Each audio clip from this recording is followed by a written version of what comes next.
South India shopping mall ఇప్పుడు RC Puram BHEL లో ప్రముఖ సినీ తార శ్రీలీల గారిచే డిసెంబర్ 6న గొప్ప ప్రారంభం.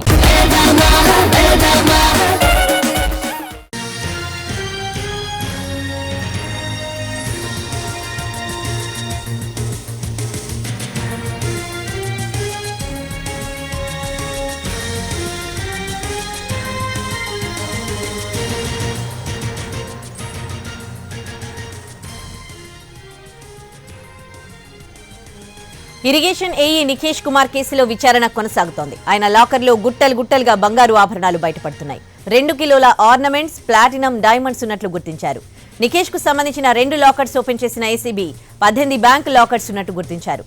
అందులో 2 లాకర్స్ మాత్రమే నిఖేష్ పేరు మీద ఉన్నట్లు గుర్తించారు అధికారులు. మిగతా 16 లాకర్స్ ఫ్రెండ్స్, కుటుంబ సభ్యుల పేర్ల మీద ఉన్నట్టు అనుమానిస్తున్నారు.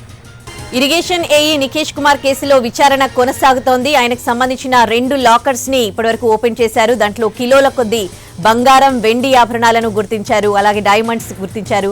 ఇంకా ఆయనకు సంబంధించి చాలా లాకర్స్ ఉన్నట్లుగా తెలుస్తోంది. ఇంకా వాటిని కూడా ఓపెన్ చేయాల్సి ఉంది. ఇక ఇప్పటివరకు ఆయన ఈ విచారణలో ఎటువంటి విషయాలు వెలుగు చూశాయి, ఎంత మేర ఆస్తులు ఆయన కూడబెట్టినట్లు పూర్తి డీటెయిల్స్ ని మా ప్రతినిధి రాధాకృష్ణ అందిస్తారు. రాధాకృష్ణ,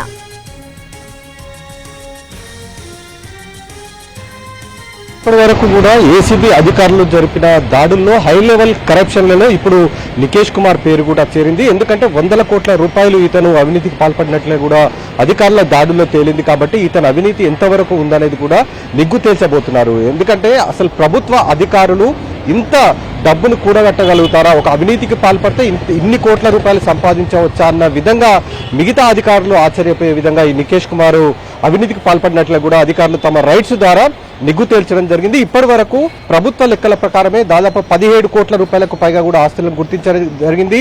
అదే బహిరంగ మార్కెట్లో దాదాపు 100 కోట్ల వరకు కూడా ఉంటుందనేది మనకు తెలుస్తుంది. ఇప్పటి వరకు దాదాపు 18 లాకర్లను గుర్తించారు. అందులో 2 లాకర్లను మాత్రమే ఓపెన్ చేశారు. ఇంకా చాలా లాకర్స్ ను ఓపెన్ చేయాల్సి ఉంది. ఇతన్ని వారం రోజుల పాటు కస్టడీ కోరుతూ ఇప్పటికే కోర్టులో పిటిషన్ దాఖలు చేశారు ఏసీబీ అధికారులు. కాబట్టి ఈ కస్టడీ గనక వస్తే మిగతా లాకర్లని, అంటే కోర్టు అనుమతిస్తే కస్టడీకి నిఖేష్ కుమార్ ను కస్టడీలోకి తీసుకున్న తర్వాత అతని సమక్షంలోనే ఈ లాకర్లను అన్నిటిని కూడా ఓపెన్ చేసేందుకు అధికారులు అవసరమైన చర్యలు కూడా చేపడుతున్నారు. అలాగే ఇప్పటి వరకు అతనికి సంబంధించిన లాకర్లు ఏ బ్యాంకులో ఉన్నాయో ఆ బ్యాంకు అధికారులకు కూడా లేఖలు కూడా రాయడం జరిగింది. ఈ మొత్తం లావాదేవీలన్నిటిని కూడా నిలిపివేయాలి, ఆ లాకర్ని కూడా పూర్తిగా సీజ్ చేసి ఉంచాలి, ఎవరిని కూడా తెరవనీయకుండా చూడాలంటూ కూడా ఇప్పటికే బ్యాంకు అధికారులకు కూడా లేఖలు రాయడం జరిగింది ఏసీబీ టీం. వీటికి సంబంధించి ఆర్డర్ రావాల్సి ఉంది. కోర్టు నుండి ఆర్డర్ వచ్చిన తర్వాత మిగతా లాకర్లు తెరిస్తే గనక ఇంకా ఇతని ఆస్తుల విలువ పెరిగే అవకాశం కనబడుతుంది. ఎందుకంటే ఇతను ఏసీబీ అధికారుల దాడుల్లో మే 30వ తేదీన ఇతను అనూహ్యంగా పట్టుబడ్డాడు. అప్పుడు నీటిపారుదల శాఖకు సంబంధించిన ఈఈతో పాటు అప్పుడు కార్తిక్ ఏఈగా పనిచేసిన అతను, అలాగే మరొక సర్వేయర్, వీళ్ళు ముగ్గురు ఏసీబీ అధికారులకు ట్రాప్ అవుతున్న సందర్భంలో ఇతను కూడా అనూహ్యంగా పట్టుబడడం జరిగింది. అప్పుడు ఇతన్ని అరెస్ట్ కూడా చేయడం జరిగింది. ఆ తర్వాత ఏసీబీ అధికారులు తనపై ఎప్పటికైనా కూడా రైడ్ చేస్తారని భావించిన ఇతను కొన్ని రోజుల క్రితమే తన స్నేహితుడికి తాను ఊరికి వెళ్తున్నాను, తన దగ్గర ఉన్న కొన్ని డాక్యుమెంట్స్ లాకర్లో పెడతానని చెప్పి స్నేహితుని కూడా తెలియకుండా విలువైన బంగారు ఆభరణాలు, డైమండ్ నెక్లెస్ తో పాటు ప్లాటినం సంబంధించిన వస్తువులను, అలాగే మరికొన్ని ల్యాండ్ డాక్యుమెంట్లని తన స్నేహితుడికి సంబంధించిన లాకర్లో పెట్టడం జరిగింది. మొన్న శనివారం నాడు ఏసీబీ అధికారులు ఎప్పుడైతే రైడ్ చేశారో ఆ రైడ్ సందర్భంగా అతన్ని లాకర్ ఓపెన్ చేసినప్పుడు ఒక్కసారిగా అధికారులే కంగు తినడం జరిగింది. దాదాపు కిలోన్నరకు పైగా కూడా బంగారు ఆభరణాలను గుర్తించారు. అలాగే పలు ల్యాండ్ డాక్యుమెంట్లను కూడా గుర్తించడం జరిగింది. కాబట్టి ఇంకా లాకర్లు ఓపెన్ చేయాల్సి ఉంది. ఇంకా లాకర్లు ఓపెన్ చేస్తే ఇప్పటి వరకు ఉన్న 100 కోట్లకు పైగా ఉన్న ఆస్తుల విలువ ఇంకా పెరిగే అవకాశం ఉందనేది కూడా అధికారులు చెప్తున్న నేపథ్యం ఉంది. కాబట్టి ఇప్పుడు కస్టడీ అనేది చాలా ఇంపార్టెంట్ గా మారబోతుంది. కస్టడీకి సంబంధించిన పిటిషన్ తీర్పు రాబోతుంది. ఒకవేళ కస్టడీకి ఏసీబీ అధికారులకు కనుక అనుమతి వస్తే అతనికి సంబంధించిన లాకర్లు తెరిచే అవకాశం ఉంది. ఉదయశ్రీ. రాధాకృష్ణ, ఈ నిఖేష్ కుమార్ అనే అతను తనకి సంబంధించిన ఆస్తులను తన బంధువులు, స్నేహితుల పేరిట కొనుగోలు చేసి ఉంచినట్లుగా కూడా కొద్దిమేర సమాచారం ఉంది. అలాగే ఇందులో పొలిటికల్ ఇన్వాల్వ్మెంట్ కూడా, అంటే పొలిటీషియన్స్ పేర్లు కూడా వినిపిస్తున్న తరుణంలో దీనికి సంబంధించి ఏమైనా అప్డేట్స్ ఉన్నాయా రాధాకృష్ణ?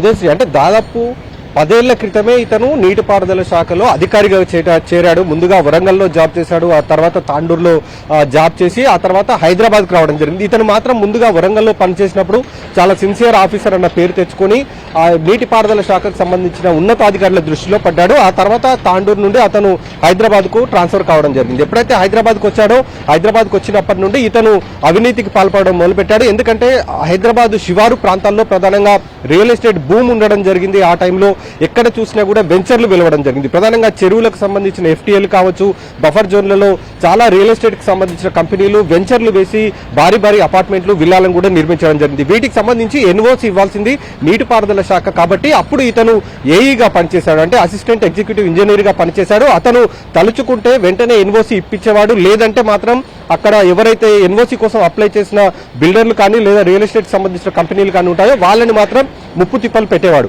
అతనికి సంబంధించి పూర్తి స్థాయిలో చేతులు తడిపిన తర్వాతనే పూర్తి స్థాయి NOC ఇచ్చేవాడు.